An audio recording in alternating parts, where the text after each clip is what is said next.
एक प्रसाद जो कि खाने की चीज़ है वो भी मौत की जड़ बन सकता है। ये मेरे साथ खुद हुआ, तब मुझे पता चला कि हाँ, प्रसाद भी मौत की जड़ बन सकता है। तो बात है आज से कुछ साल पहले की। मैं अपने गाँव गया हुआ था और मुझे इन चीज़ों की बिल्कुल नॉलेज नहीं था। अब तो काफ़ी ज़्यादा नॉलेज है, पर उस टाइम मेरे को कुछ नॉलेज नहीं थी और मैं गाँव गया हुआ था। तो हमारे गाँव में बीच में एक मंदिर पड़ता है, तो मैं उस जगह से काफ़ी गुज़रता था क्योंकि उसके जस्ट बराबर में एक मिठाई की दुकान है, मैं उधर जाता था, मिठाई लेता था। हमेशा मिठाई खाता था और वहाँ पर समोसे बहुत फ़ेमस हैं, तो मैं हमेशा समोसे खाता था। तो एक दिन जो मेरे साथ हुआ, वो दिन मेरी ज़िंदगी का सबसे खतरनाक दिन था। उस दिन और आज का दिन, मेरी रूह आज भी काँप जाती है उस चीज़ को याद करता हूँ तो। हुआ कुछ ऐसे था कि जैसे ही मैं उस मिठाई की दुकान पे गया, मैंने समोसे लिए और मैंने 2 समोसे खाए और मैं वहाँ से निकला ही था। जस्ट 4 कदम दूरी पर एक औरत दिखती है मुझे, जो कि साड़ी पहनी हुई थी, उसकी पीले कलर की साड़ी थी और लाल कलर का उसने बालों में कुछ लगा रखा था। मुझे अच्छे से याद था, ऐसा उसका लुक था मतलब। तो फिर जो उसके साथ हुआ, उसने मेरे को दिया कि ये बच्चे लड्डू है, प्रसाद है, इसे खा लो। मैंने कहा खा लो? मैंने कहा खा लूंगा, अभी तुमने थोड़ा तीखा खकाया हुआ, मेरा मन नहीं है कुछ खाने का। कहती है नहीं नहीं बच्चे खा लो। मैंने कहा ठीक है, लाओ, आप दे रही हो चाची, लाओ। हम गाँव में तो सब एक दूसरे को चाची बुलाते हैं, अगर कोई आंटी है तो उनको चाची बुलाते हैं। मैंने कहा ठीक है, लाओ चाची, मैं खा लेता हूँ। मैंने कहा ठीक है, मैं इसको खा लेता हूँ। उसके बाद जो होता है मेरे साथ, जैसे ही मैंने वो खाया, उस लड्डू को लेकर मतलब खाकर अपने सीधे घर आया, जैसे ही मैं घर में घुसा तो मेरे को लगा कि मेरे सिर में भारीपन सा है। मैंने भारीपन को इग्नोर करा और मैं अंदर चला गया। खाना बना, मैंने थोड़ा ही खाना खाया, बहुत कम खाना। मैंने कहा मेरा मन सा नहीं है। मम्मी कहती हैं अरे यार तू तो बहुत खाना खाता है, आज कैसे तेरा मन नहीं है? मैंने कहा अरे पता नहीं यार मम्मी, भूख सी नहीं लग रही। हम लोग गाँव गए हुए थे किसी काम से, कोई इंपॉर्टेंट काम था, मैंने कुछ खाया नहीं। मैं जाकर अपना कमरे में सो गया। फिर सुबह उठता हूँ, मेरा बुखार जो था 102, मेरी बॉडी आग हो रही है। मैंने कहा ये सब कुछ हो क्या रहा है? मैं साला इतना मजबूत लड़का, अब बुखार पता नहीं कैसे आ गया। मैं भागा भागा गया नीचे और मैंने कहा मम्मी मुझे नहीं पता, तुम मुझे अच्छी जगह दवाई दिलवाओ, वापस चलो बुलंदशहर। मम्मी कहती है अरे चले जाएंगे। चाचा के साथ गया मैं, उन्होंने दवाई दिलवाई मुझे और दवाई खाने के बाद ठीक रिलैक्स मिल गया मुझे 5-10 मिनट बाद ही। मैं खुश वापस से कि चलो यार, एनर्जी लौट आई है बॉडी में। और काफ़ी ज़्यादा खुश हो गया था मैं, और उस खुशी के पल को तो मैं ऐसे बयां नहीं कर सकता था कि हाँ यार अभी मैं बिल्कुल बीता पड़ा हूँ, मुझ पे उठा भी नहीं जा रहा है और अब मैं दौड़ मार सकता हूँ। पर गोली तो गोली होती है, उसकी थोड़ी देर असर रहा और फिर वो असर खत्म हो गया। फिर जो उसके जस्ट बाद हुआ, मैं थोड़ा सा फिर से थका थका महसूस करने लगा। मैंने कहा यार बहन जो इम्यूनिटी इम्यूनिटी कहाँ चली गई, एनर्जी पे एनर्जी गायब ही हो गई। उसके बाद मैंने मम्मी से कहा मम्मी मुझे दूध दो हल्दी डालकर। मम्मी ने दूध दिया, मैंने दूध पिया तो थोड़ा सा फिर ठीक सा हुआ। उस दिन मैंने कुछ खाया नहीं था, बस थोड़ा ही खाना खाया था।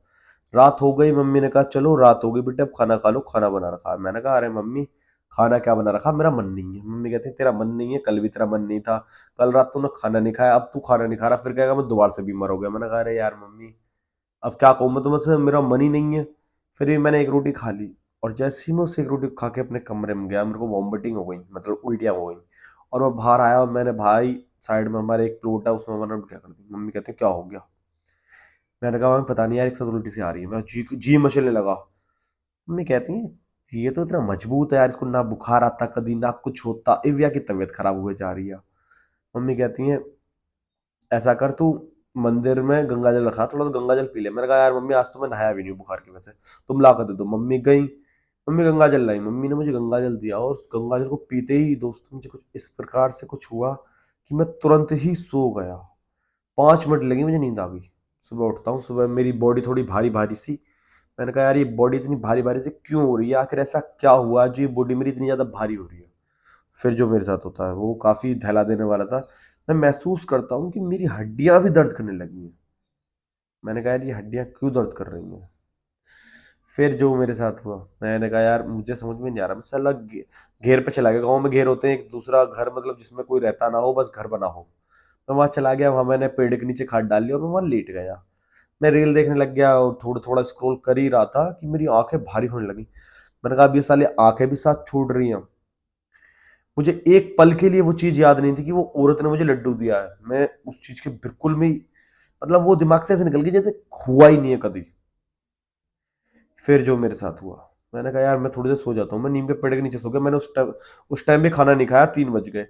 3 बजे दीपांशु आता है, कहता है भैया क्या कर रहे हो, आप सो रहे हो, उठ जाओ जरा, मम्मी बुला रही है। मैंने कहा अच्छा मम्मी बुला रही है, मैंने कहा चल चल रहा हूँ मैं।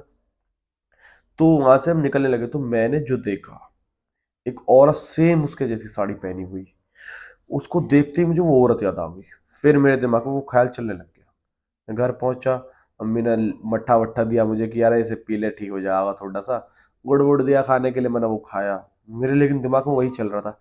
मैंने कहा बताऊं या ना बताऊं मम्मी को, बताऊं या ना बताऊं, बताऊं या ना बताऊं, यही दिमाग में फिरे जा रहा था हर बार, हर सेकंड यही दिमाग में कि यार बता दूं। फिर वो रात बीत गई। सुबह फिर मेरे को थोड़ी आलस हुआ बॉडी में। मैंने कहा यार ये क्या हो रहा है, मेरी बॉडी इतनी वीक वीक क्यों होती जा रही है, वीकनेस कैसे आ रही है। फिर मेरे को लगा मैंने खाना नहीं खाया, मैंने साला भर के खाना खाया। भर के खाना खाने के बाद मैं घेर पर गया ही था कि मेरे को फिर वॉमिटिंग हो गई। और दोस्तों वो वाली वॉमिटिंग इतनी हैवी थी कि मेरी जान से निकल गई। मतलब खाना पेट में जाता रहा लेकिन लग नहीं रहा था। फिर मैं बहुत ज़्यादा दुखी हो गया जब मेरी सहन शक्ति खत्म हो गई कि हाँ यार मैं सहन कर सकता हूँ, एडजस्ट कर सकता हूँ, वो सब खत्म हो गया। मैंने कहा अब नहीं होगा मेरे से एडजस्ट। मैं मम्मी के पास गया, मैंने मम्मी को बताया मम्मी ऐसे ऐसे एक औरत मिली मैंने, और ऐसा ऐसा। चाचा ने कहा कौन सी, मेरे को लेकर चलो। मैं चाचा को लेके गया, वो औरत वहाँ नहीं दिखी। मैंने उससे भी कही मिठाई वाले से कि ऐसे ऐसे यहाँ एक औरत थी, फिर मुझे मिठाई दी। उसने कहा अरे मिठाई फिटाई क्या बच्चे यहीं से ली होगी, प्रसाद बांटा होगा। मैंने कहा प्रसाद नहीं था, कुछ घोटाला था, वो बार बार कही जा रही थी इसे खा लो इसे खा लो। फिर चाचा ने कहा चलो मंदिर चल रहे हैं। मंदिर गया मैं। मंदिर में पंडित जी देखते ही समझ गए कुछ तो गड़बड़ है। वो कहते हैं बेटे तुम इधर आओ। भीड़ सी लग रही थी थोड़ी सी, मुझे साइड से आगे बुलाया। कहते हैं क्या दिक्कत है बताओ। मैंने कहा दिक्कत पंडित जी, मैं बंठन के भी था थोड़ा सा। पंडित जी को लगा अच्छा लौंडा है।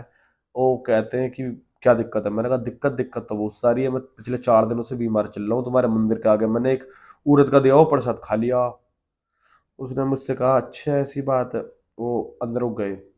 माता रानी के नीचे प्रसाद रखा होता है, एक तो आगे रखा रहता है, एक माता रानी के पैरों के बिल्कुल जस्ट मतलब जहाँ माता रानी के पैर से होते हैं उनके जस्ट नीचे रखा होता है, एक माता रानी का चढ़ा हुआ, एक तो अलग होता है जो जिसमें हम लोग डालते हैं और लेते जाते हैं। उस पर से प्रसाद उठाया और उसमें कुछ बोला उन्होंने, और मुझे गंगा जल भी दिया। पहले वो दिया कि इसे खाओ, मैंने वो खाया। उसे खाते ही जो मुझे रिलैक्स मिला, फिर उन्होंने मुझे गंगा जल दिया कि इसको रोज सुबह, इतनी बड़ी एक बोतल सी में दिया था, और कहा रोज सुबह थोड़ा सा 4-6 बूंद पीना है जब तक खत्म ना हो जाए।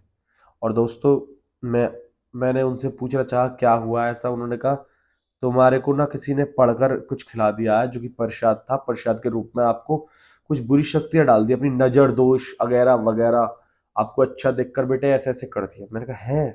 उन्होंने कहा हाँ ऐसा ही हुआ है। मैंने कहा अरे यार ये तो बहुत गंभीर है। मैंने कहा फिर करूँ क्या मैं। कहते तुम क्या करोगे, माता रानी बैठी तो है, इनका ये प्रसाद है और इसे खा लो, अगर तुम्हें ना फायदा दिखे तो माता रानी की शक्ति को बेकार मान लेना। मैंने कहा अच्छा।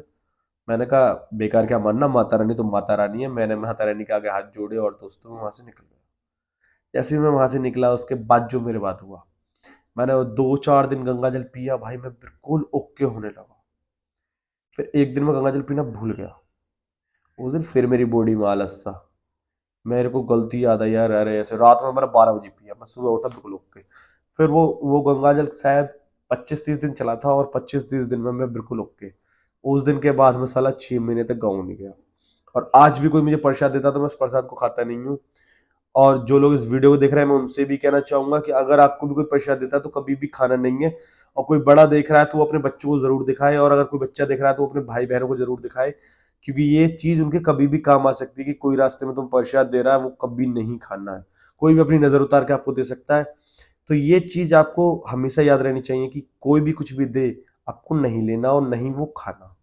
और सेफ रहे, सतर्क रहे, मेरा तो यही कहना है। और बने रहे मेरी इस वीडियो पर, और जल्दी से लाइक कर दें वीडियो को, फॉलो सब्सक्राइब कर लें मुझे, और मैं यही कहूंगा शेयर। बाकी और सारी बहुत सारी वीडियो डाली हुई हैं, उनको भी देख लो, कुछ ज्ञान की वीडियो है, आपके काम ही आएंगी। ठीक है दोस्तों, लव यू ऑल।